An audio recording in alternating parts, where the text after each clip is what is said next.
T.I. was allegedly taken into custody after trying to step to 50 Cent outside a packed nightclub, and within minutes, the situation exploded beyond anyone's control. The tension between the Harris camp and 50 had already been simmering, but this clash poured gasoline on the fire. Social media didn't just react, it detonated. In this video, we're unraveling every layer of what happened and exposing the chain reaction that led to T.I.'s arrest. And to understand how 2026 reached this boiling point, you have to rewind to a single spark, a Versus battle. That's where the fuse was lit.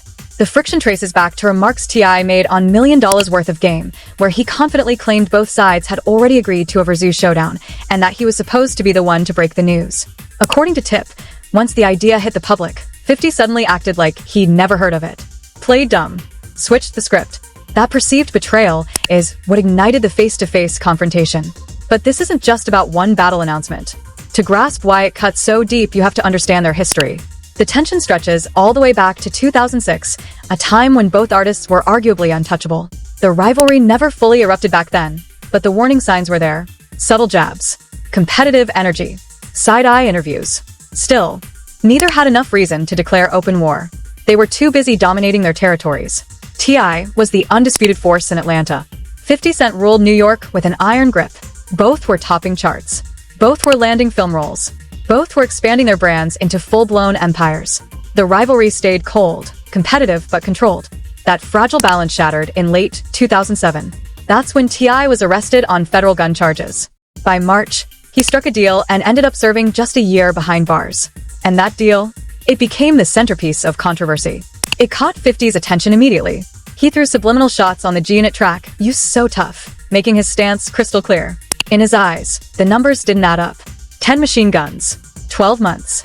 That equation became 50's talking point, and the beginning of whispers that would follow T.I. for years. Then came round two. Only 6 months after his release, T.I. found himself in trouble again when he and his wife, Tiny Harris, were arrested after authorities discovered pills resembling ecstasy along with marijuana. He was sentenced to another 11 months. And instead of staying silent, 50 turned up the pressure, openly questioning why Tiny hadn't taken the charge for her husband. That crossed a line. T.I. fired back in a Vibe cover story, making it clear there would be no public debate about what his wife should have done. He declared that when it comes to legal consequences, he stands alone, and that any man hiding behind his woman in a criminal case is a coward. The message was sharp, personal, final. Surprisingly, the hostility cooled not long after. The two eventually got on the phone and hashed it out. By December, 50 told Vibe they'd had a heated conversation and decided to move forward. For a time, the storm passed. Then 2021 arrived, and Versus battle started taking over the culture. On 50's 45th birthday, T.I. jumped on Instagram to wish him well. It seemed respectful on the surface. But beneath it, a challenge. In the middle of the early pandemic era, when Versus was dominating headlines, T.I. used the moment to publicly call 50 out. He told him to pull up with 20 records and go head-to-head. The tone wasn't playful. It was daring. And then he twisted the knife. He reminded 50 that the last time he faced a high-profile challenge, Kanye West outsold him, referencing the infamous 2007 showdown between Graduation and Curtis. That comment wasn't just competitive. It was strategic. 50 didn't respond. He didn't engage. And sometimes, silence says more than words ever could. 50 brushed it off online with a laugh and acted like it was nothing. Case closed, at least on his end. But T.I.? He wasn't done. Not even close. On February 6, 2026, T.I. appeared on Nightcap with Shannon Sharpe and Chad Johnson, and this time, the tone was different. There was no birthday energy. No friendly challenge. He said flat out that he wanted all the smoke from 50, and that 50 didn't want it back. The clip spread like wildfire. Then the footage from $1 million worth of game resurfaced and poured fuel on the fire. T.I. doubled down. He insisted the Versus idea was never about tearing each other down. It was about honoring two catalogs that shaped an era. According to Tip, this wasn't random. He said he and 50 had real conversations. They discussed it in person while moving around Los Angeles, even doing shows in the same circles. There was an understanding, an agreement. He claimed he was given the green light to announce it. But when he did, he says 50 acted like he had no idea what he was talking about. That's when it stopped being business. T.I. made it crystal clear, now it was about character. If you don't want to do it, just say that. Don't play confused. Don't rewrite history. Own it. And right there, the wheels didn't just wobble, they snapped clean off. 50 responded the way only 50 can. Not with music, not with debate, with humiliation. He dug up old footage tied to T.I.'s legal past, including a 2008 Crime Stoppers commercial and clips of T.I. testifying in a murder case connected to someone in his circle. It was calculated. Cold. This wasn't, "I won't battle you." This was, "I'll destroy your credibility instead." He wasn't trying to out-rap T.I. He was trying to brand him, label him, turn public doubt into permanent damage. And just like that, the argument shifted. This wasn't about a music event anymore. It wasn't even about pride. It was about reputations, paperwork, and old wounds that never fully healed. The temperature spiked. Families got pulled in. Federal documents were mentioned. And suddenly the internet wasn't just watching, it was choosing sides.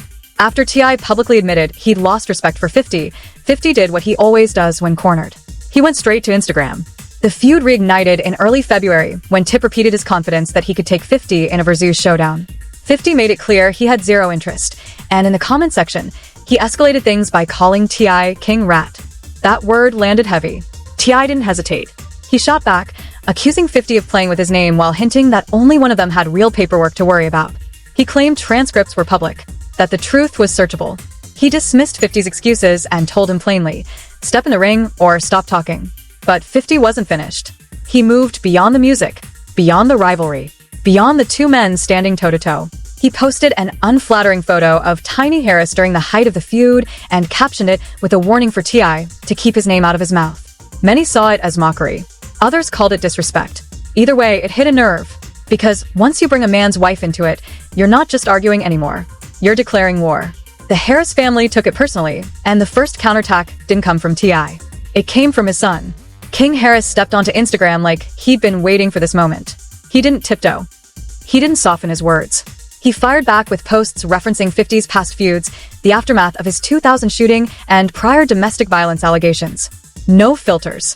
No hesitation. At one point, King shared a courtroom image of 50 with a caption suggesting all he does is pressure women. Another post warned that the smoke should be directed where it belongs, and that this was only the beginning. The situation darkened fast. What started as a lyrical standoff turned into something uglier. And then it crossed an even more dangerous line when King aimed at 50's late mother, Sabrina Jackson. At that moment, the feud stopped being entertainment.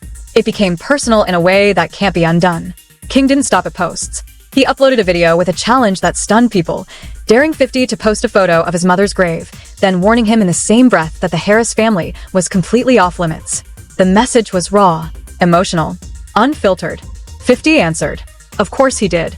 On Monday, February 23rd, he went back to Instagram and doubled down, reposting a clip from the 50 Cent WTF podcast where the hosts took shots at both King and Tiny Harris. It wasn't subtle. It wasn't diplomatic. It was gasoline. And by the hour, things got uglier. Both men have survived and dominated far more legendary rivalries. But this one felt different. Personal. The New York mogul and the Atlanta heavyweight weren't trading bars for sport anymore. There was real disdain in the air. Wives were mentioned. Children were dragged in. A deceased mother's name was thrown into the fire. It crossed into territory no feud should ever reach. Then, it escalated again. This time, someone completely outside the ring got pulled in. Tina Knowles, yes, Beyoncé's mother, suddenly found herself in the blast radius. After she showed public support for Tiny on Instagram, 50 inserted her into the chaos. He posted her photo with a caption suggesting things were getting weird, followed by comments many interpreted as mocking her involvement. The backlash was immediate. People pointed out she hadn't even mentioned him. She simply showed love to another woman. Others accused him of attacking women while sidestepping direct confrontation with T.I. and King. The optics were messy. What Tina had actually posted was simple, a video of Tiny accompanied by a caption praising her energy, her glow, her poise. Nothing inflammatory, nothing aggressive, just support. And yet she became a target. At that point, the feud had officially grown beyond two rappers. It had expanded into a network of family members, friends, and anyone brave enough to publicly choose a side. The battlefield was no longer lyrical, it was digital, emotional, and dangerously personal. But while 50 stayed online, posting memes and weaponizing comment sections, T.I. chose a different arena. He went to the studio. In the middle of the 2026 storm, T.I. dropped a diss record titled War, as reported by Complex. Released on February 22nd, the track landed right as tensions reached a boiling point after 50's relentless trolling. It wasn't a casual jab, it was a declaration. A warning shot wrapped in heavy drums and sharpened bars. He never said 50's name. He didn't have to. Everyone knew exactly who the target was, especially after 50 had posted that controversial image of Tiny. The timing made it undeniable. Then, just 24 hours later, T.I. struck again. A second diss. Longer, harsher, more surgical. The track, titled The Right One, felt like escalation. Over a pounding trap instrumental, the Atlanta veteran got personal. He mocked 50's image, questioned his business ventures outside of rap, took aim at his romantic history, including references to Daphne Joy and her past connection to Diddy. Nothing was sacred. Line by line, T.I. revisited 50's career setbacks. He downplayed his musical legacy, suggested his dominance was overstated, even warned that the future might not be as kind as the past. And as the track closed, he dragged up 50's older rap wars, referencing conflicts with Murder Incorporated and radio clashes with Cameron. It wasn't subtle. It wasn't playful. It was war by microphone. And at this point, there was no pretending this was just about a Versus battle anymore. He even dragged up past clashes, saying 50 took losses to Rick Ross and Fat Joe. And T.I. wasn't easing up. On February 25th and 26th, Tip unloaded 2 more records, What Bully and Lessons. 4 diss tracks in roughly 5 days. War. The Right One. What Bully? Lessons. It wasn't random. It felt calculated. Like a man who'd been biting his tongue for years and finally decided silence was no longer an option. By the time Lessons dropped on the evening of February 26th, the tone had shifted again. He paired the release with a pointed message, saying he'd changed his mind. He didn't even want 50 to rap anymore. Everyone knew how that would end, he implied. What he wanted was answers. Real ones. Not bars. Not jokes. Not memes. If rap wasn't the vehicle, then write a poem. Draw a picture. Do a dance. But explain what needed explaining. And then came the line that drew the boundary. Keep posting if you want, I don't make memes, I make music. That wasn't a challenge. That was a warning. T.I. wasn't asking for a lyrical showdown anymore. He was demanding accountability. Because while he was flooding streaming platforms with diss tracks, something else was brewing behind the scenes. And it wasn't music. Meanwhile, 50 stayed consistent. No response record. No studio session. Just Instagram. He mocked older rappers still trying to battle.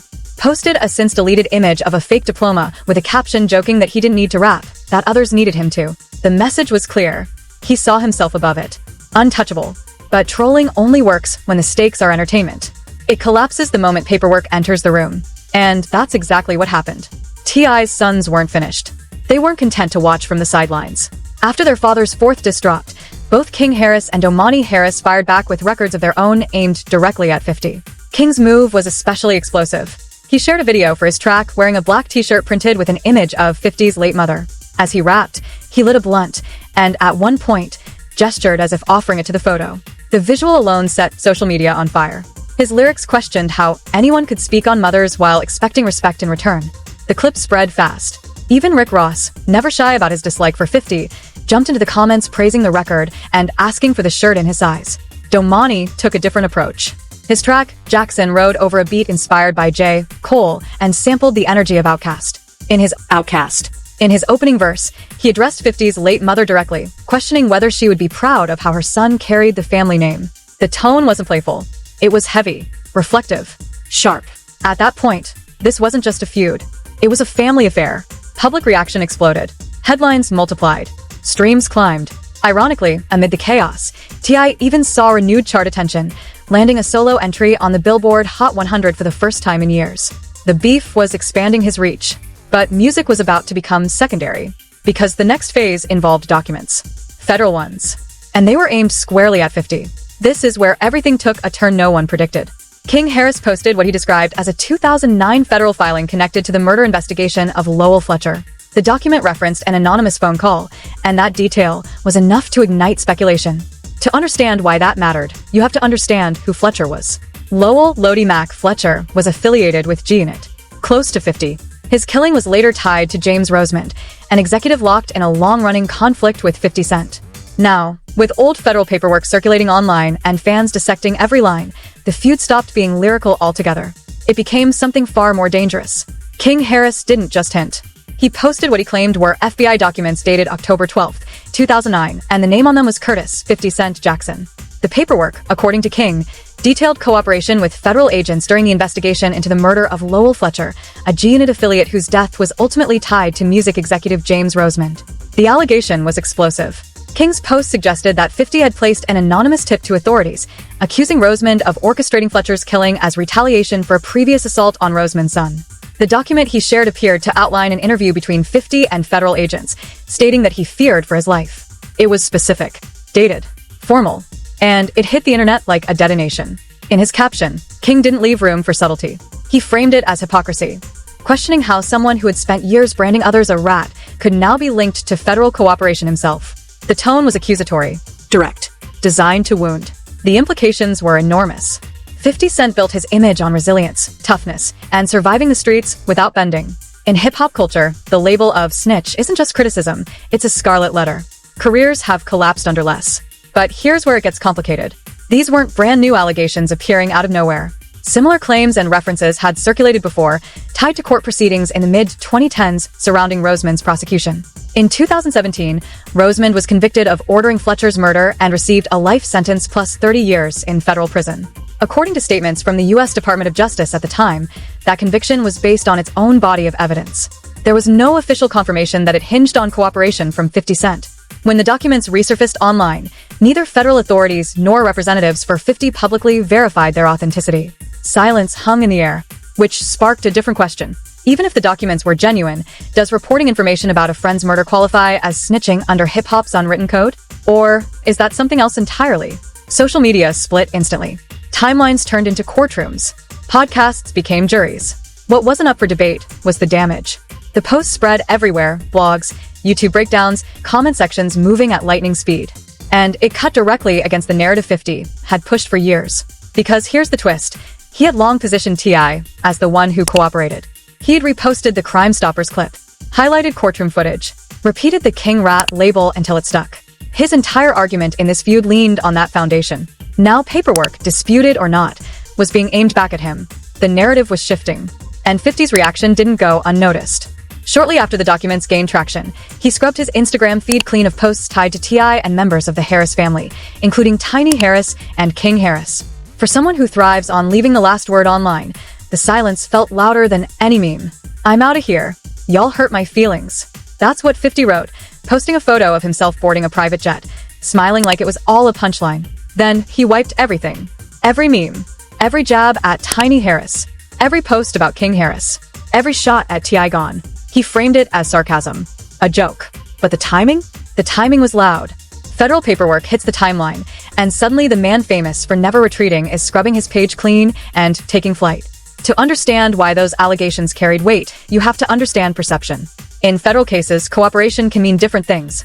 A formal cooperating witness, a confidential informant, an anonymous tipster. Legally, those distinctions matter.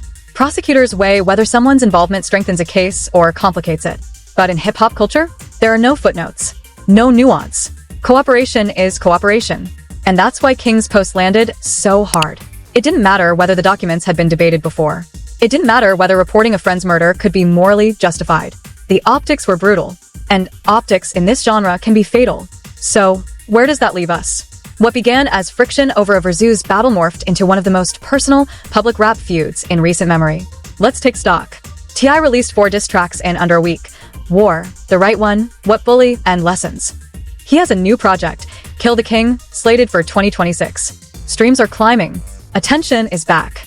His sons are dropping records of their own. The Harris family looks unified, strategic, unshaken.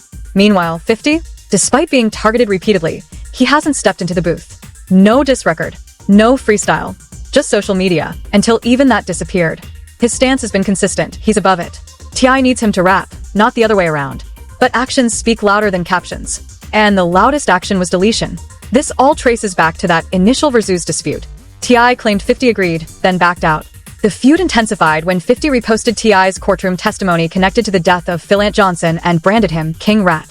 It escalated further when 50 shared unflattering images of Tiny, prompting T.I. to respond with The Right One. The spectacle grew so massive that even local police departments jokingly referenced it on social media, drawing thousands of likes from people stunned that law enforcement was commenting on rap beef. That's how public this became. But here's the bigger picture. In 2026, 50 Cent isn't just the artist behind Indie Club. He's a television mogul, a producer, a brand architect, the architect of the Power universe and multiple spin-offs. He has corporate partnerships, touring revenue, production deals, an entire ecosystem built around his persona. That's why the paperwork narrative matters beyond music. A snitch label doesn't just bruise credibility in rap circles. It threatens brand equity, business leverage, boardroom conversations. For context, T.I.'s own 2007 federal case remains part of the story. Born Clifford Harris, he was arrested after a federal sting involving machine guns and silencers. He ultimately received a sentence of 1 year and 1 day, plus fines, under a plea agreement that prosecutors described as unique. During the period before incarceration, he completed extensive community service, mentoring at schools, clubs, and churches across Atlanta. For years, 50 questioned that outcome, argued the sentence felt too light for the charges, suggested something must have been exchanged. That skepticism fueled the rat narrative he attached to T.I. again and again, reposting Crime Stoppers footage, highlighting testimony clips, repeating the label until it echoed. Now, in a twist no one predicted, the conversation flipped. Alleged federal paperwork aimed at 50 himself entered the chat. Debated, disputed, dissected, but present. The irony is staggering. T.I. spent nearly 2 decades shaking off that stain. 50 spent nearly 2 decades applying it. And in 2026, the roles appear reversed, at least in the court of public opinion. From there, everything accelerated. Diss tracks multiplied. Social media became a battlefield. Old rivalries resurfaced. Family members entered the fray. Personal history turned into ammunition. This is no longer playful competition. It's legacy versus legacy. Credibility versus credibility. In a genre that prizes authenticity above all else, both men are fighting for the right to define it. So, what happens next? Does 50 finally respond on wax? Does T.I. keep unloading records? Do the paperwork allegations gain enough traction to ripple into boardrooms and production deals? Or does the fire burn itself out like so many rap feuds before it? One fact stands out. Traditional rap beef lives in diss tracks. Bar for bar. Word against word. But 50 has chosen silence in the booth. Memes over music. Deletions over declarations. Power move or pressure. That's up to you. What can't be denied is this. T.I. and the Harris family haven't blinked. They answered with records, with visuals, with documents, with unity. And they're not slowing down. The tension between two of hip-hop's most influential veterans has reached a breaking point. In early 2026, Atlanta's T.I. publicly challenged 50 over a potential versus battle, a format built to celebrate catalogs. Within weeks, it spiraled into something far darker, far more personal, unfolding across timelines, studios, and headlines. And as T.I. himself said when addressing it online, this isn't just about music anymore. He doesn't craft punchlines for Instagram. He crafts records. And in February 2026, he flooded the game with them, track after track. Every verse pointed in one direction. One target. One name hanging in the air whether it was spoken or not. Whether 50 Cent ever answers on wax is still a question mark. But the timeline is locked in. The blogs are locked in. The culture is locked in. Because this clash between T.I. and 50 Cent, it's nowhere near over.